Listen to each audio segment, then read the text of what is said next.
Nandito tayo ngayon sa Carvajal Street, Binondo. Today, titikman natin yung sikat na fresh lumpia. Wala pa nga mga vloggers, content creators, sikat na talaga sila.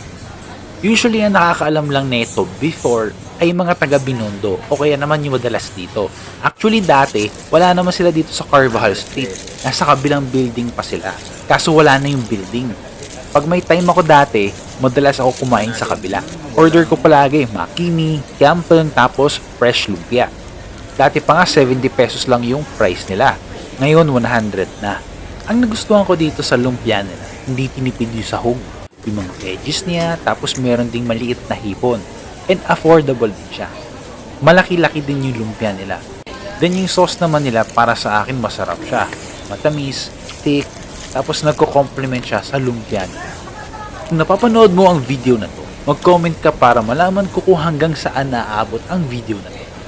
Ang address pala ng New Pohang Lumpia House ay 621 Carvajal Street, Binondo, Manila. Kung sakaling napadaan kayo dito at natikman nyo, makitag na lang ako at share nyo experience. Sobrang fresh.